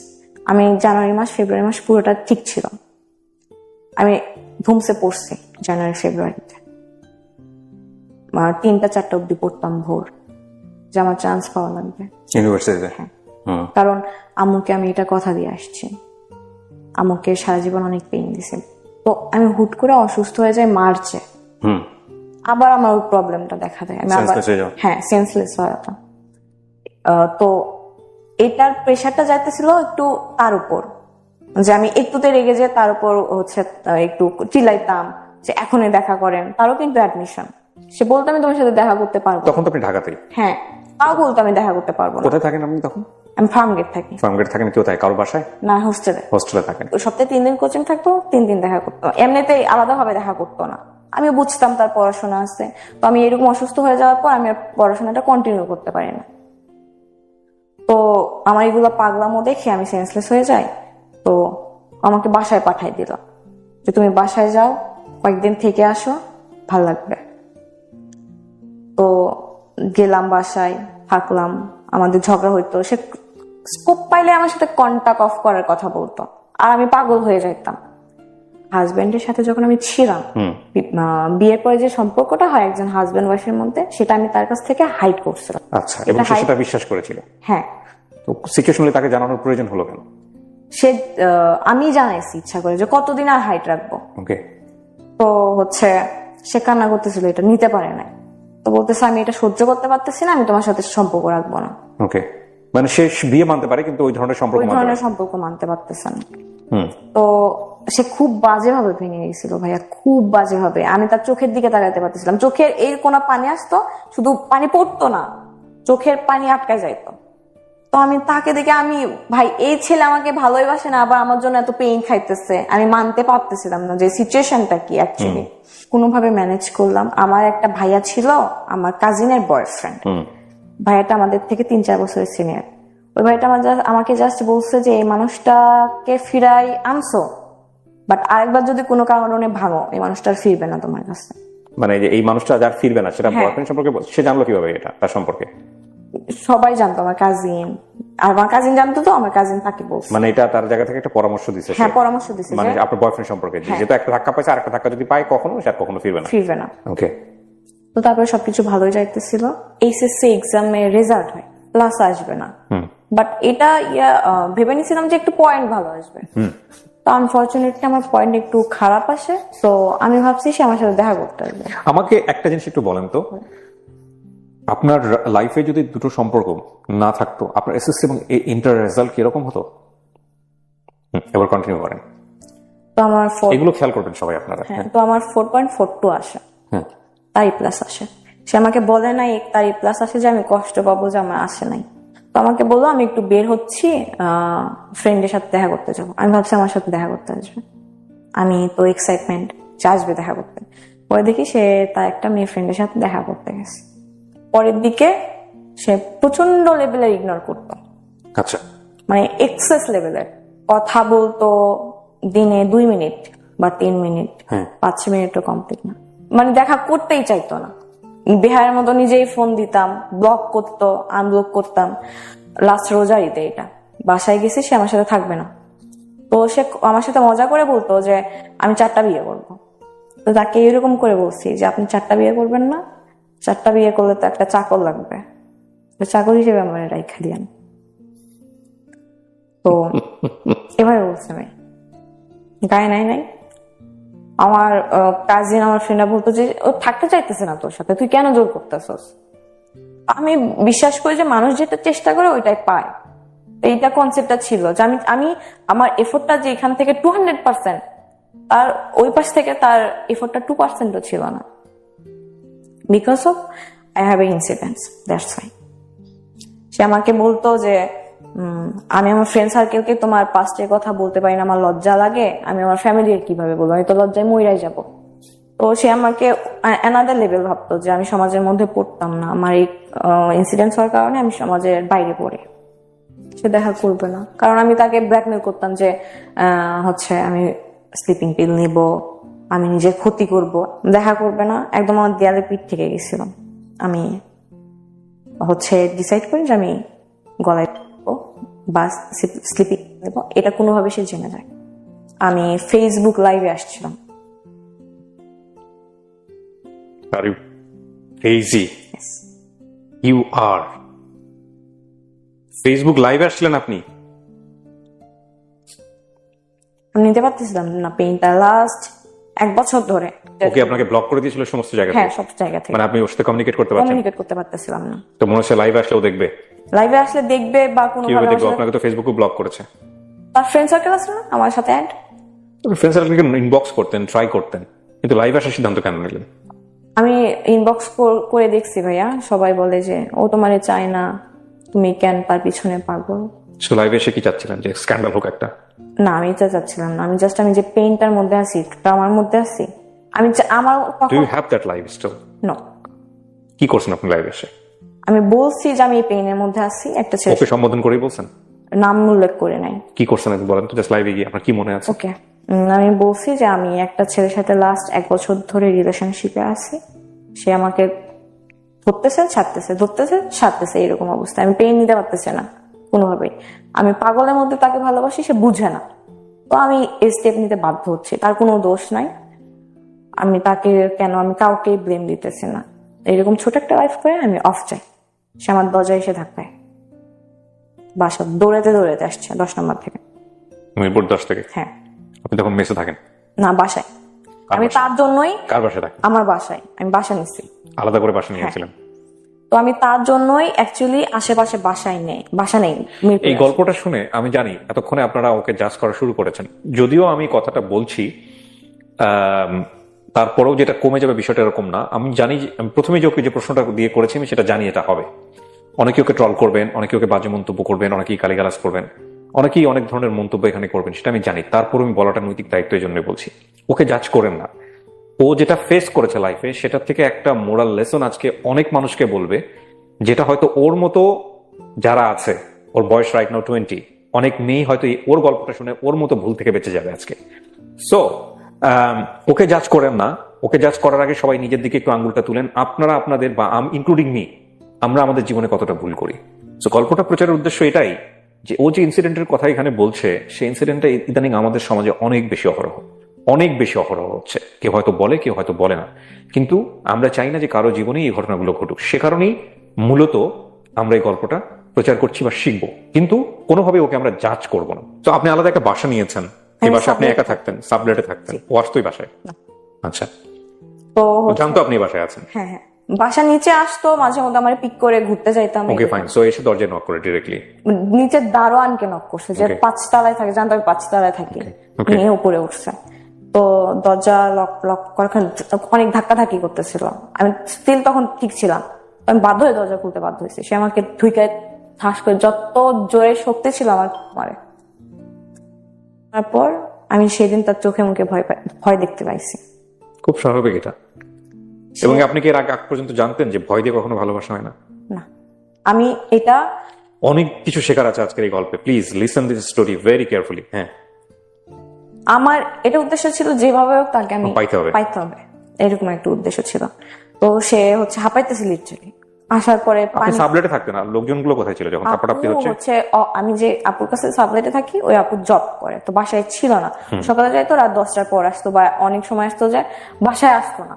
আমার মাথা ঘুরতেছিল, যত জোরে শক্তি ছিল দিছে, এটা বাড়ির মালিক অব্দি চলে গেল। ওখানে চিল্লাচিল্লি হচ্ছিল? হ্যাঁ, তারা যখন দরজা ধাক্কা ছিল, উপরে ফ্ল্যাটে, নিচে ফ্ল্যাটে লোকজন জমা হয়েছিল, মানে সামথিং ইজ হ্যাপেনিং দেয়ার। হ্যাঁ, ওখানে একটা হ্যাসেল হয়। হ্যাসেল হওয়ার কারণে পরে সিদ্ধান্ত নেয় যে আমাকে বাসায় রাখবে না, কারণ বাসা থেকে বের করে দিবে। হ্যাঁ, আমার যদি কিছু হয়ে যায় ব্লেমটা মালিকের কাছে, বা হ্যাঁ ডেফিনেটলি। তো আমি কোনোভাবে ম্যানেজ করি। এগুলো কি বুঝতেছিলেন আপনি লাইফটা করার আগে, নাকি বুঝতেছিলেন না, নাকি মাথায় আসতেছিল না? আউট অফ কন্ট্রোল ছিলাম। আমি বললাম না, ছোটবেলা থেকে একটা সমস্যা আছে, আমি রাগ উঠলে কখন কি করি না করি, আমার এটা আমি সেন্সে থাকি না। তো তারপরে যাই হোক, তাকে আমি বাসায় পাঠিয়ে দিলাম, যে সে এখানে থাকলে সে প্রবলেম ফেস করবে। তাকে যেমনি হোক রাত 8টার সময় বাসায় পাঠিয়ে দিলাম। তো তারপর আমি বাসায় ম্যানেজ করলাম, মালিকের সাথে। বাড়িওয়ালা হলে তো ডেফিনেটলি তাকে পুলিশকে ইনফর্ম করার কথা, যদি সচেতন বাড়িওয়ালা হয়। করার কথা ছিল, মানে আমি যদি হতাম, আমি ডেফিনেটলি 999 কল দিয়ে বলতাম সামথিং ইজ হ্যাপেনিং হিয়ার, যেটা আমার বিয়ন্ড কন্ট্রোল। উনি কি করলেন? আর ডেফিনেটলি আপনাকে তখন বেরও করে দিতে পারবেন, কারণ আপনি তখন কার কাছে যাবেন? আইদার আপনার প্যারেন্টসকে কল করতে হবে অথবা পুলিশকে কল করতে হবে। বাসায় কল করছে যে আপনার মেয়েকে নিয়ে যান। আচ্ছা, নিয়ে যাওয়ার দরকার না, আজকেও বাসায় যাক, ফার্নিচার গুলো এখানে থাক, পরে এসে আপনি ফার্নিচার গুলো নিয়ে যান। আমি বাড়িওয়ালার আন্টি ছিল, অনেক ভালো ছিল, লিটারালি আমাকে দিয়ে কান্না করে দিচ্ছে যে তুমি তো আমার মেয়ের বয়সে, তুমি এত বড় ভুল কেন করবা? স্টেপ কেন নেবা? তো আন্টিকে আমি বুঝাইলাম, সরি বললাম, ওইদিকে ম্যানেজ হয়ে গেল।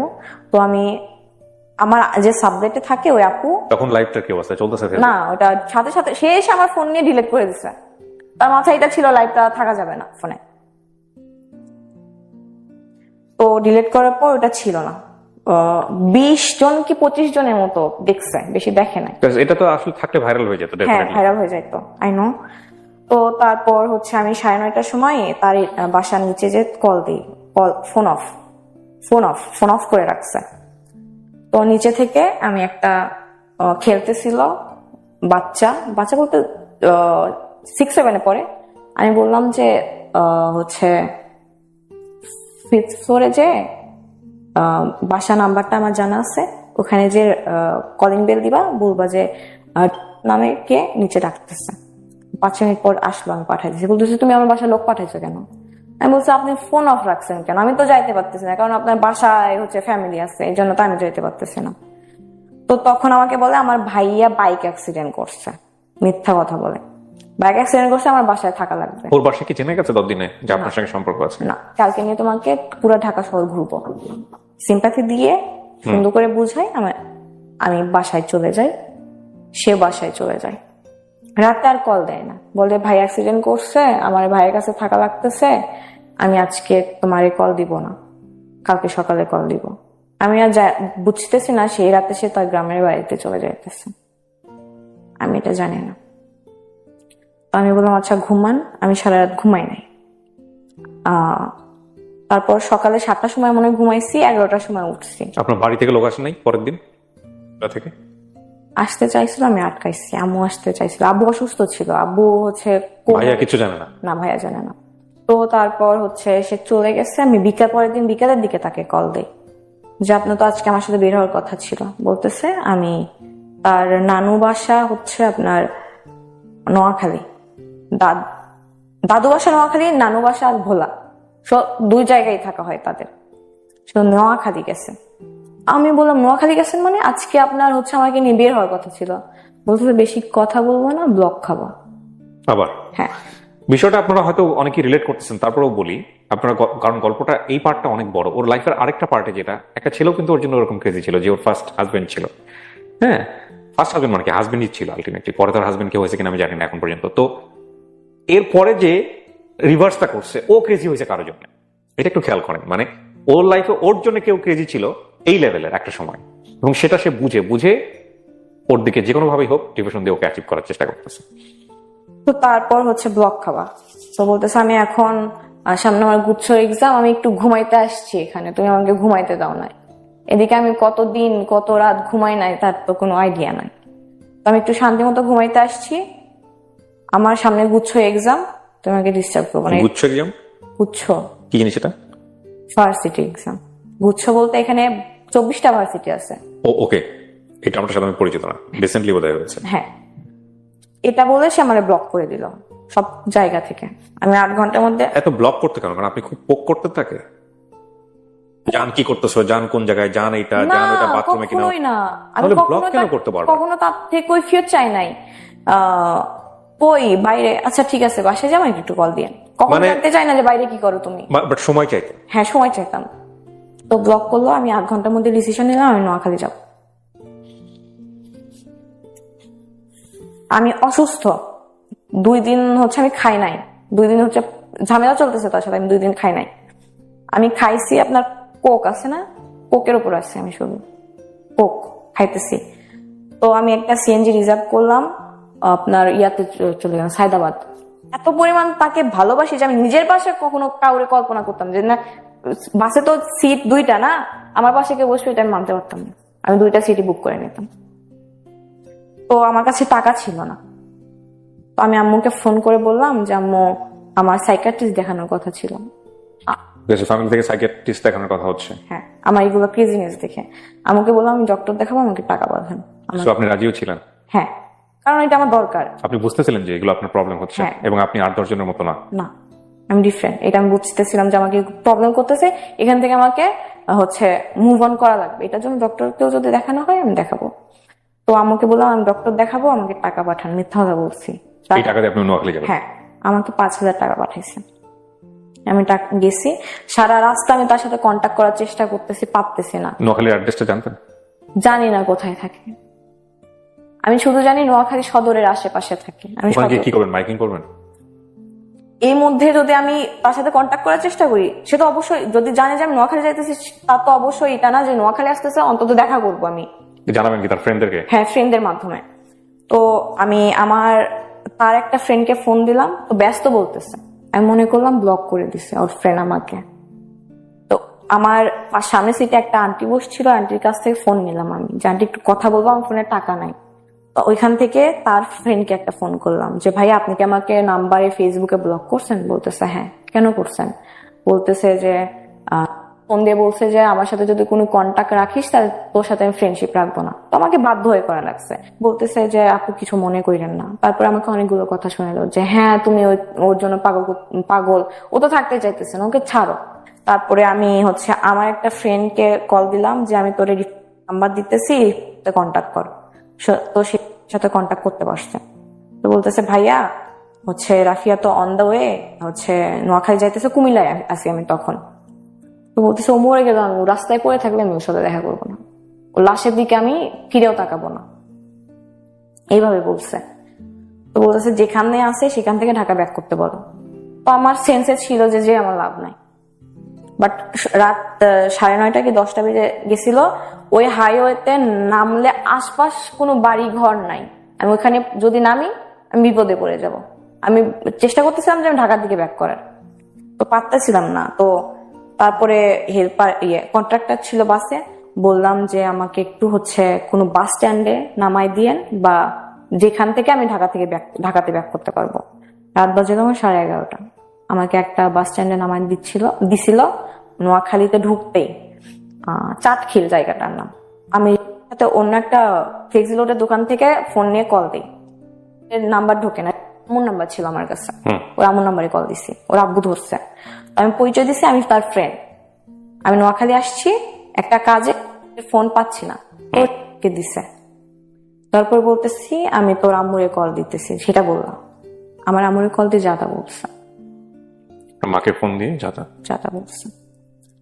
তারপর আমি বলতেছি আপনি যা ইচ্ছা করেন আমারে কল দেন, এখন আমার নাম্বার যেহেতু আপনি ব্লক করছেন আমি আপনাকে কল দিতে পারতেছি না। আমি এখন রাগ বাদ দেন, আমি একটা মেয়ে হয়ে আপনার কাছে হেল্প চাইতেছি, আমি একটা মেয়ে হয়ে আপনার কাছে সাহায্য চাইতেছি। রাত 12টা বাজে, এখানে আশপাশ সব দোকান বন্ধ, আপনি আমাকে হেল্প করেন। বলতেছে তুই মর, আমি তোর লাশও দেখতে যাবো না।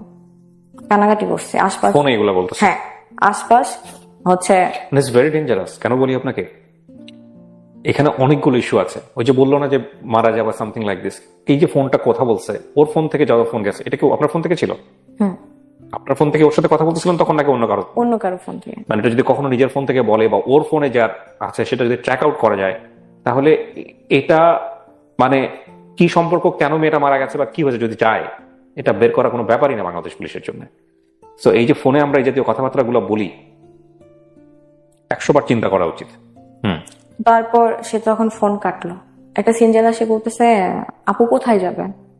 আমি বলতেছি ভাইয়া আশেপাশে কি কোনো আবাসিক হোটেল আছে বা 5 স্টার বা 4 স্টার হোটেল আছে, আমি একটু থাকবো, আমি কাজে আসছিলাম, আমি ফেসে গেছি এখানে। তো সিনজেলাটা বয়স্ক ছিল, আঙ্কেল টাইপের, প্রায় 10 কিলো আমাকে নিয়ে গেছে, কোনো আলো নাই, অন্ধকার, ইচ্ছা করলে কিন্তু আমার ক্ষতি করতে পারতো। আমি এদিকে দোয়া পড়তেছি যেন কোনো বিপদে না পড়ি। সে আমাকে একটা হোটেলের নিচে নামাই দিল, চাইনিজ হোটেল ছিল মনে হয়। তো তখন কল দেয় আমার নাম্বারে, কল দিয়ে বলে আমি তোর নামে জিডি করবো থানায় কালকে, তুই যে আমাকে থ্রেট দিতেছস জিডি করবো। ঠিক আছে, যা ইচ্ছা করেন। তো তারপরে আবার কল দিয়ে বলতেছে যে আমি তখন আমি হোটেলে ঢুকবো মাত্র, তখন কল দিছে। তো বলতেছে আমি একটা পুলিশ আঙ্কেলকে পাঠাইতেছি, কোথায় আছো অ্যাড্রেস দাও, তুমি বাইরে আসো, কেউ যদি তোমাকে আমি কিছু করতে পারবো না এখানে। আমি বলছি এটা মাথায় আছে আপনার? 12:30 পৌনে 1টা বাজে এখন। কিন্তু ওর তো মাথায় ছিল, আপনার কেন মাথায় থাকে নাই? আমার মাথায় আছে, এই জন্যই তো আমি চেষ্টা করতেছি নিজের প্রোটেক্ট করা। হয়ে গেছে, আমি তো চলেই গেছি ওখান থেকে, তো আর ব্যাক করতে পারতেছি না। আমার প্রশ্নটা হচ্ছে যে এরকম একটা ঘটনা তো আপনার নোয়াখালীতে যাওয়ার আগে চিন্তা করার কথা। হ্যাঁ, তখন সেটা মাথায় ছিল। তারপর 999 কল দিছে সম্ভবত, আমি অ্যাড্রেস দিছি, পুলিশ আসছে আসছে আমার থানায় নিয়ে গেছে। থানায় ঢুকছি 1:30টার সময়। তার মধ্যে আমার তার বড় ভাইয়ের সাথে কন্টাক্ট হয়েছে। থানায় নিয়ে আপনাকে কি প্রশ্ন করলো? থানায় নিয়ে অনেক প্রশ্ন করছে। ডেফিনেটলি করা উচিত। এবং আপনাকে যখন থানায় নিল, তার আগে কি আপনার বাবা মার সঙ্গে আপনার কথা হয়েছে যে আপনি থানায় যাচ্ছেন, বা থানায় নেওয়ার পরে পুলিশ কি জানিয়েছে? তো তার মাঝখানে আমার তার বড় ভাইয়ের সাথে কথা হয়েছে। তার বড় ভাই বাইরে থাকে, দেশের বাইরে। আমি তাকে ফোনে না পেয়ে তার বড় ভাইকে সবকিছু বলে দিই। হ্যাঁ, আমার দেয়ালে পিঠ থেকে গেছিল। কি বলবেন আপনি? অপরাধ তো তার না, আপনার কথা অনুসারে যদি আমরা জানি। হ্যাঁ, কারণ সে তো তার দিক থেকে ক্লিয়ার, দোষটা আমার, আমি বলতেছি। তো তার বড় ভাই আমাকে বলতো যে আগে তুমি থানা থেকে বের হয়ে ঢাকায় যাও, তারপরে এই বিষয় নিয়ে কথা হবে। আগে তোমার মেইন পয়েন্ট হইতেছে যে তুমি সেফলি আগে থানায় যাও, সেফলি আগে তুমি ঢাকায় পৌঁছাও। ভাইয়াটা খুব ভালো ছিল, বড় ভাইয়া সুন্দর করে কথা বলছে। থানায় গেছি, আমাকে থানার ওসি সুন্দর ব্যবহার করে বলতেছে আপনি আমাদের থানার গেস্ট, হ্যাঁ আপনি এখানে থাকেন। আমার একটা ছবি ভিডিও ক্লিপ করে যে কেন আসছিলাম। আমি ফ্র্যাঙ্কলি বলছি যে আমি একটা কাজে আসছিলাম, বিপদে পড়ে 999 কল দিছি, শেষ। তো তারপর আমাকে একটা ঘরের মধ্যে আটকায় রাখা হলো। এমন ভাবে আমাকে ওইখানকার মহিলা পুলিশরা ট্রিট করলো যে আমি একটা কেসের আসামি। আমি ওই দিন ভাইয়া বিশ্বাস করে আমি দুনিয়া চিনছি। ওই 18 ঘন্টা আমি থানায় ছিলাম, আমি দুনিয়া চিনছি, সে আমায় চিনাই দিছে। আমি যে থানায় ছিলাম একটাবার কল দেয় না আমারে যে তুমি কি সিচুয়েশনে আসো। আমাকে লিটারালি ফোর্স করা হইতেছে যে ওই ছেলের নামে মামলা করো, ফ্যামিলির নামে জিডি করো। ওইখানে একটা আঙ্কেল ছিল, যখন শুনছি ও থেকে আসছে তখন আমার কাছে গেছে, বলতেছে ওই ছেলের নাম্বার দাও আমাকে, ও ছেলে কি করা লাগতেছে আমি করবো। আমি বললাম না, আমি তার কোনো ক্ষতি চাই না। একটা বারো কল দেয় নাই, হারাই গেছে সে। তারপর আমি অনেকবার ট্রাই করছি, তাকে আমি কোনোভাবে ফোনে পাই না। তার আম্মু নাম্বারে কল দিছি, ফোনে পাই নাই। তার ভাইয়াকে লাস্ট অব্দি কল দিছি সকালবেলা। ভাইয়াকে বলছি, এটা বলা সাহস পাই না যে ভাই আমি এর সাথে কথা বলবো, বড় অনেক সিনিয়র, প্রাউডলি বলছে যে আমি তাকে বেস্ট সলিউশন দিছি, থানা সেভ করছি। বাট ওই 17 ঘন্টা যে আমি কি ফেস করছি শুধু আমি জানি। আমাকে কয়েদের খাবার দেওয়া হয়েছে যেগুলো থানার জেলে বসে খায়, আমি ছুঁয়ে দেখি নাই। আমার 14 গোষ্ঠী এগুলো কখনো থানা ফেস করে নাই।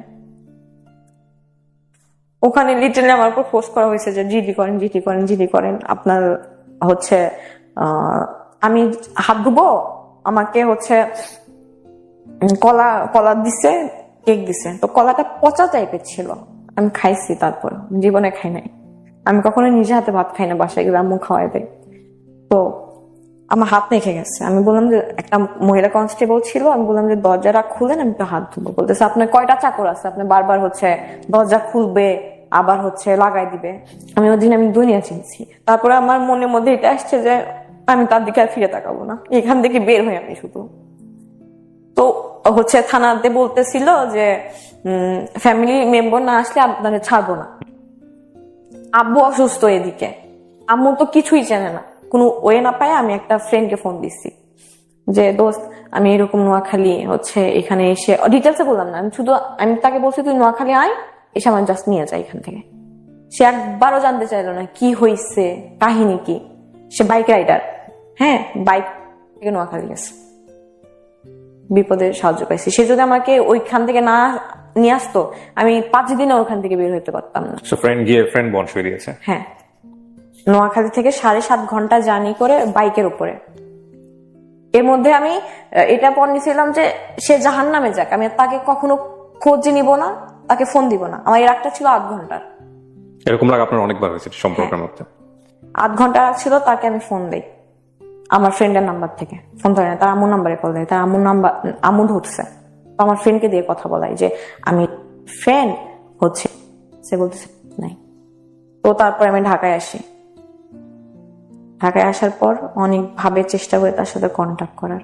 ফেক আইডি খুলে তার মেসেজ দেয় যে আমার রিপ্লাই করা লাগবে না, আমার মেসেজগুলো দেখেন, শুধু মেসেজগুলো দেখেন, সিন করেন, আমার তাতেই শান্তি। 2 দিন পরে দেখি সেখানে ব্লক করে দিছে। আরেকটা ফেক আইডি খুলি, খোলার পরে দেখি যে মেসেজ দেওয়ার পর লেখা হচ্ছে they can not receive your message. মানে এমন সিস্টেম করছে যে কোনো ফ্রেন্ড লিস্টে যারা আছে তারা ছাড়া কেউ যেন মেসেজ দিতে না পারে। আমি টোটালি ভেঙে পড়ি, যে যার জন্য আমি এত কিছু ছাড়ছি, আমি আমার শহর ছেড়ে আসছি, আমি আমার আম্মুকে ছাড়া কখনো থাকি নাই, ছেড়ে আসছি, এত স্ট্রাগল করছি, সে মানুষটা সেই শব্দে আমাকে রেখে চলে গেল।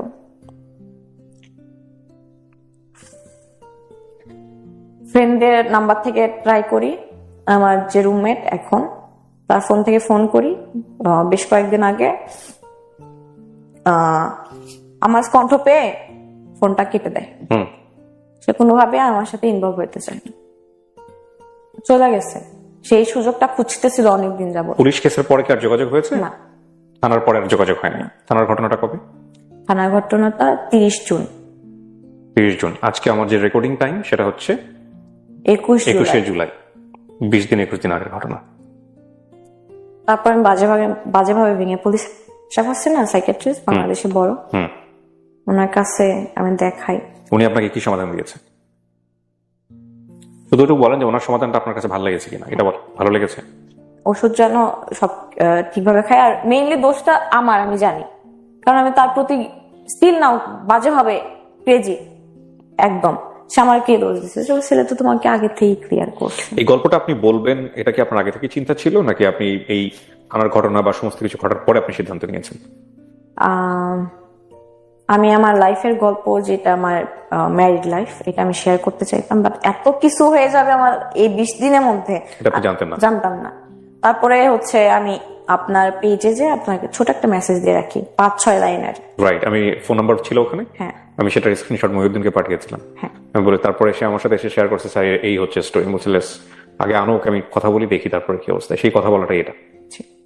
আমার কথা বলাটা এরকম না যে আমি আপনার সঙ্গে বাইরে কথা বলবো তারপর হচ্ছে, আমার কথা বলা মানে হচ্ছে সব অন স্ক্রিন। সো ডেফিনেটলি আমি এখানে যতটুকু নিলাম অতটুকু আমি প্রচার করবো না, আমি হয়তো প্রেসাইজলি করবো, বাট এটা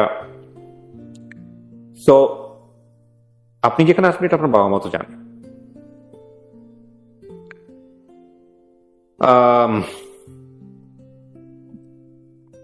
খুব কমন প্রশ্ন, কেন বললেন গল্পটা? নিজেকে সান্ত্বনা দেওয়ার জন্য, মোট কথা এটা। আমি বলে আমি শান্তি পাইছি, এটাই আমার অনেক। ঠিক আছে, বাট শেখার মতো কি আছে? আপনি কি শিখেছেন? আমি শিখছি যে কাউকে লাইফে অন্ধবিশ্বাস করতে নাই, প্লাস লাইফ কারোর জন্য কখনো থেমে থাকে না। আপনি শিখেন নাই? আমি শিখছি ভাইয়া, এই 20 দিন আমি অনেক কিছু ফেস করছি। আপনি শিখে যদি থাকেন তো আলহামদুলিল্লাহ, বাট টাইমটা মাত্র 20 দিন, এই জন্য আমি এই কথাটা বললাম যে আপনি শিখেন নাই। তবে এটা ঠিক যে শিখলে সবচেয়ে বেস্ট লেসনটাই আপনি শিখছেন। দেখেন, আমি মোটেও আপনাকে সাজেশন দেওয়ার মতো কেউ না, কিন্তু পুরো গল্পটা শুনে মানে এমন না যে সাজেশন দেন এটা একটা বিশেষ ক্ষমতা সম্পন্ন ব্যাপার, সো ওইটা আমার মধ্যে নাই। বাট আমি যে কথাগুলো বলবো এটা 8-10টা মানুষ তাই বলবে, সেই জায়গা থেকে আমি 2-1টা জিনিস জাস্ট বলতে পারি। একটা হচ্ছে যে কোনো ক্রেজিনেস, ওয়ান সাইডেড ক্রেজিনেস, এটা রেজাল্ট ভালো না। আপনার লাইফে একটা মানুষ ছিল যিনি আপনার সাবেক হাজবেন্ড। আমি জাস্ট একটা কথা বলতে চাই ভাইয়া, আমি রিভেঞ্জ অফ নেচারকে বিশ্বাস করতাম না, এখন করি। এটা বোঝাতে চাচ্ছেন যে আপনি তার সাথে যে আচরণটা করেছেন সেটাই আপনি রিপিট পেয়েছেন আপনার লাইফে, রাইট? সেটা এক ধরনের যদি আত্মগ্লানি থাকতো ভালো। কোনো পরামর্শ দিতে চান যারা আপনার মতো এই যে আছে, এই এসএসসি ইন্টার পড়ুয়া টিনেজার ছেলে মেয়ে যারা আছে? আমি এতটুকুই বলতে চাই যে লাইফে আজ যা কিছু হোক, জোর করে কোনো কিছু পাওয়া যায় না ভাইয়া। জোর করে আজ যাই হোক, একটা সম্পর্ক কখনো টিকানো যায় না, একটা সম্পর্ক বিল্ড আপ করা যায় না। এই ছেলেটার কথা আপনি বারবার বলেছেন আজকের অনুষ্ঠানে, যদি কালকেই আপনার সামনে আসে আপনি তো কালকেই গলে যাবেন। জীবনেও না, আমি স্ট্রং হয়ে গেছি, এনাফ স্ট্রং। আমি তাকে স্টিল ভালোবাসি, ভালোবাসাটা ভালোবাসার জায়গায়। সে আমার কাছে আসলে আমি হয়তোবা তাকে আর কোনোদিন একসেপ্ট করবো না, কারণ আমি তাকে আর সুযোগই দেবো না আমাকে আঘাত করার। সে যে আসবে, আচ্ছা আমাকে সুন্দর করে কথা বলো, সে যে সেকেন্ড টাইম আর এই কাজটা আমাকে আবার আঘাত দিয়ে চলে যাবে না, তার কি গ্যারান্টি? কিন্তু আপনি তো আঘাত পেতে ভালোবাসেন। আঘাত প্রেমিকরা আঘাত পেতেই ভালোবাসে।